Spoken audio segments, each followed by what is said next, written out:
Hi, everyone. This is Cindy Soto, your certified health educator from the Hippocrates Health Institute and the author of the guide, How to Get the Most Out of the Program. I'm joined here by my husband, Pedro, who is one of the health educator instructors for the Institute. Today we're interviewing Antony Chatham, who has personally helped thousands of guests as a psychologist with the Institute for the past 15 years. But before we go to Antony, I want you to be aware of a great opportunity for you or a loved one to do the 3-week Life Change program with us as part of a group. In addition to saving hundreds of dollars, you get some other great benefits. For more details, visit www.hippocratesgroupsavings.com.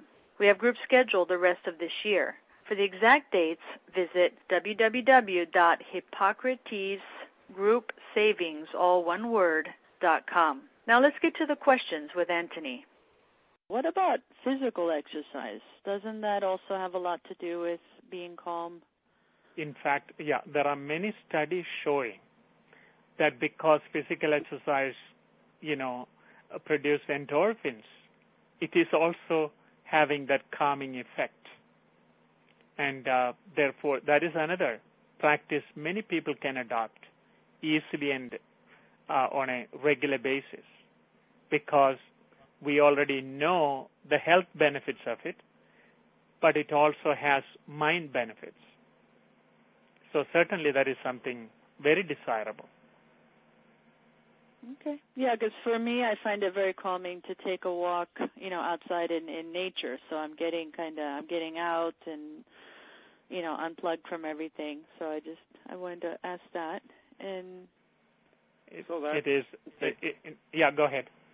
No, I'm sorry. Go ahead, Antony. No, what I was saying is, since you mentioned about the nature walk, I often mention when you go out into the nature, not only you feel, good about yourself, but you also feel the connection with the rest of the world.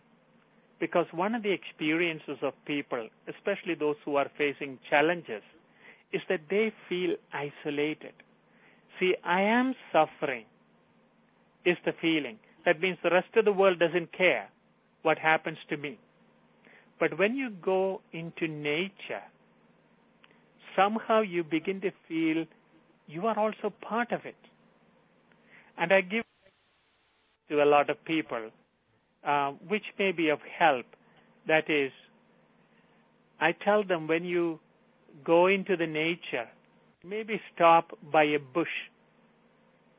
Look at the bush in all its details, its intricate design, the color, the shape of the bush itself, and all the details as much as you can, and with a positive outlook. And then begin to communicate with that bush, because even while you are standing there, you are gaining the benefit of the oxygen produced by that bush in photosynthesis. At the same time, you are breathing out carbon dioxide. That means what used to be bits and pieces of your body is going out through the carbon dioxide, carbon and oxygen, which will be absorbed by this bush. So you can, in a very real sense, feel that part of you is going to be part of this bush, and vice versa, because you have taken the oxygen molecules emitted by this bush, and you are making it part of you. So you feel a real connection. That's only for an exercise, but there are many such things that we can do creatively while we go for a nature walk. Yeah, what a beautiful metaphor of the interconnectedness of the entire universe. I like that, Antony. Thank you. That was cool. Thank you. So let's go on to a question that Suzanne made.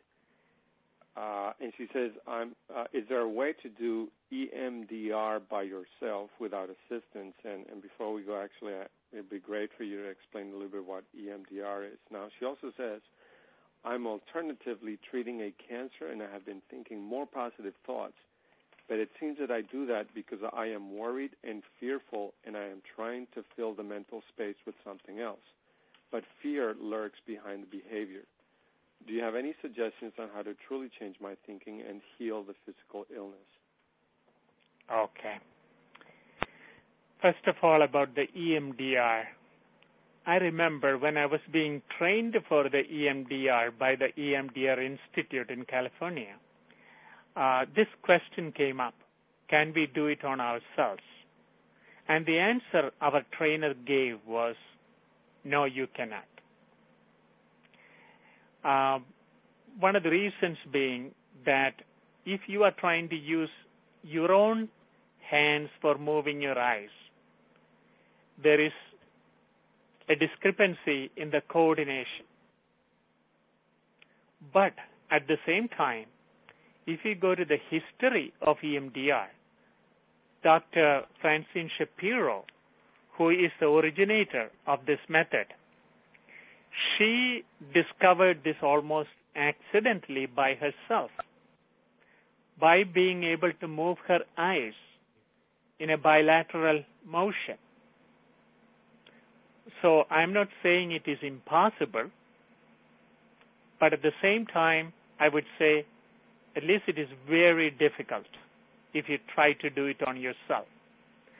But on the other hand, if you were to practice something like EFT, Emotional Freedom Technique, then of course that is something that you can do yourself also. And so I would say EMDR, when you try, you are likely to benefit by going to a professional. And usually they recommend this to be done only by a professional because often it is connected with serious, severe emotional discharges. So you should have somebody who is trained to deal with emotional disturbances if in case you are doing EMDR.